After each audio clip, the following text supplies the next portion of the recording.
Just waiting for my stagehand to come out.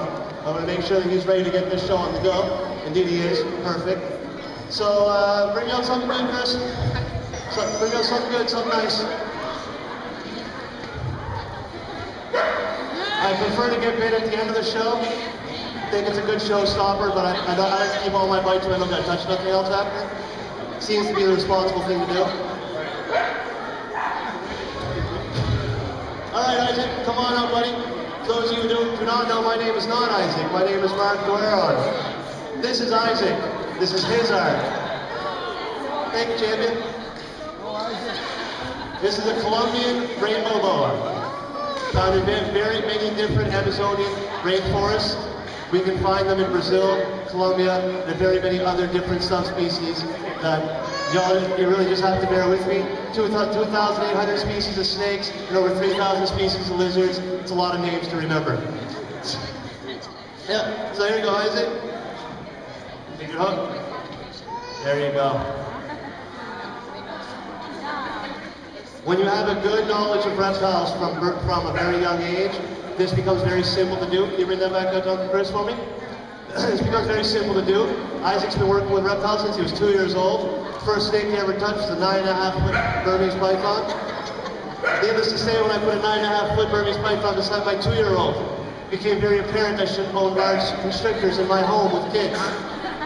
This is what led us to open the facilities, the different rooms, everything. Everything's under lock and key. Everything to make sure that it is safe, 100%. What are we doing? Come on up, Nico. Oh, I love this guy. Here we have is a bearded dragon. This bearded dragon, also known as the Pagona bidiceps in the Latin terms, it's found in desert, arid areas. It's an insectivorous animal. Very often confused with the horned lizard. The horned lizard is actually a lizard that can squirt blood out of its eyes as a deterrent. Looks similar, stays smaller, and the horned lizard is surprisingly very much faster. Want to bring this one back for me, sweetheart? All right. Can I get a white lip out here, Chris? Oh, you got a turtle? No, I don't think turtle. All is well, bud. Let's go. Careful your fingers, buddy. Don't join the bike club on stage, man. Come on out. Red ear slider turtle. I'm sure you've all seen it at pet stores. They're about this big when you buy them. This is not an adult. They get bigger. So keep in mind, they do get bigger. These turtles can cover a 1 square foot tile when they're adults. Alright? For about, you got it, champion. There you go. Bring that back down with Chris. Let's try not to drop it. Awesome. I'm liking it. There you go. I'll do a scorpion. I worked with spider last show. Next one coming out will be the emperor scorpion. Won't kill anybody.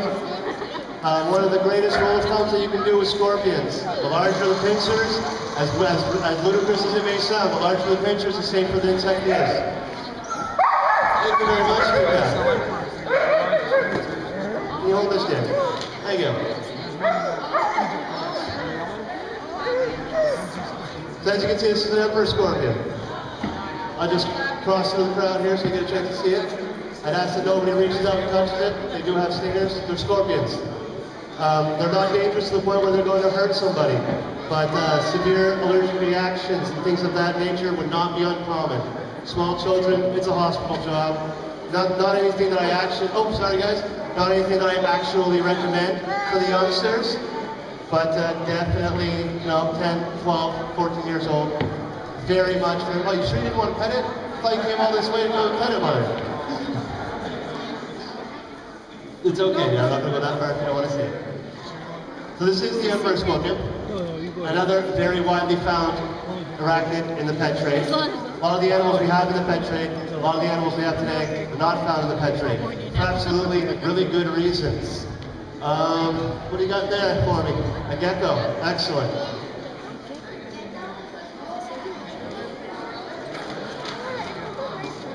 There you go, Nika, thank you very much. Can I take that from you, champion, so we don't drop tail on stage? Hold that. There you go. Now you learn the ropes. Leopard gecko. Adult. This is as big as they get. Little kids, study buddies. This is it right here. You're gonna stick this in an actual terrarium in the room, on their desk, let them study, let them do the math. You know, what's 2 plus 2, they don't know. They'll ask the get-go before they come and ask you. I promise you this. They will.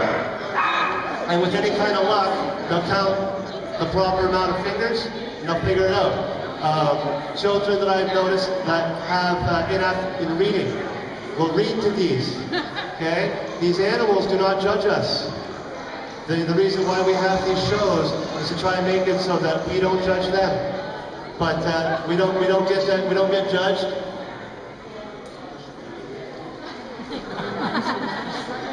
I'm telling you, I don't know. Let's put Godzilla back. Good. Come on, buddy. All right, what are we doing next? We got, bring up Petunia.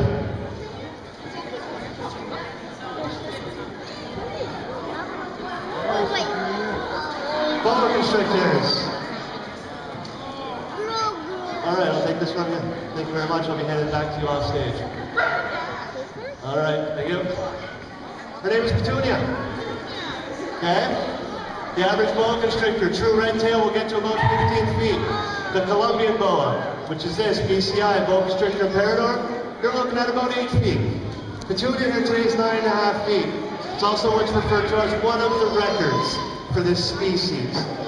So when you say, I want a boa, right, and I don't want anything too big. If this is too big, please don't buy a boa unless you ask me to sell you a male. A male, will stop here.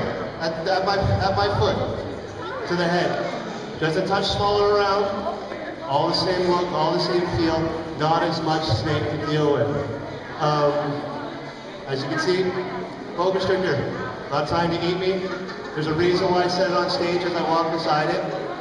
I have to demonstrate that although you need to be safe with everything that you do, that even though I have this here, it's not going to try and eat, you know, every child in sight. I like to try and liken snakes, especially the venomous kind. Unfortunately, we don't have any today. I'm not 30 years old, and I made a pact never to touch them until I was 30. But you will notice, I try to liken it onto a hunter stuck in the woods. Anybody here hunt?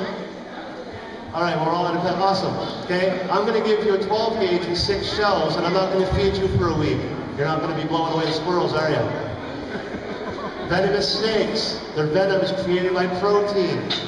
If they do not have protein in their system, they cannot create venom. If they do not eat, they do not get protein in their system, they do not create venom.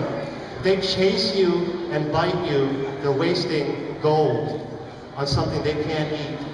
And if they do that too many times without putting a meal into them, they will not be able to envenomate a prey item when it actually counts. So that's a big, big thing. So when you really think about snakes, you see a snake on the rock, walk by it, grab your camera. Don't squish it, don't do nothing. You gotta remember that the snakes, even the snakes we have here, take care of many different pest problems. You know what I mean? How much money does it cost to put out for to kill a bunch of rodents in a barn, when all you had to do was let your snakes live there and then be eating the pinkies as they were born? There'd have been no rodents in your barn. So, how about, what are we working on next? Stage hands, we got this sulcata coming my way, that's what I thought. Awesome. No problem. Next animal is a Giashalon sulcata, African spur-thighed tortoise. The first show was a little quick and to the point. Stand behind me, please, Chris. Something that's actually amazing about this creature is how strong they are. I'm hoping he's going to do it, and he is. He will move with me on him.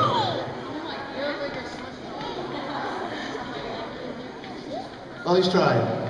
All right, let's show him what's going on. Yeah, well, I did. That's got to be what it is. He's like, dude, I'll carry you to my house. Like, really? So Sherman is an African spur-thighed tortoise, as earlier stated. Second largest tortoise to be found in the wild. The largest being the Galapagos Island tortoise. This guy here, I had to inform myself with the Reptile Ocean, the individuals that are supporting us with all our show-stopping animals. Sherman here is 35 years old. I won't ask who here is 35 years old, but some of these animals in our booths are older than some of the people here, very much so.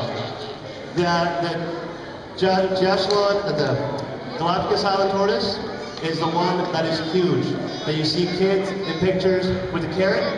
and it carries a child, that's what they are. That's not this species. This is just about as big as they get, and they live to about 50 years old. The Galapagos Island tortoise, on the other hand, we're talking, this thing, if it had thumbs, could write history. The Galapagos Island tortoise, okay, can live past 200 plus years. There's still a tortoise alive today with Charles Darwin himself. His initials have been carved into this tortoise's shell, and that shell is still alive. That tortoise is still alive. Mr. Darwin has come and gone many years before now.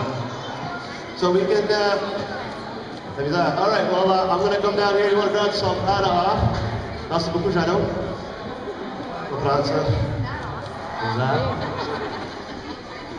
There we go.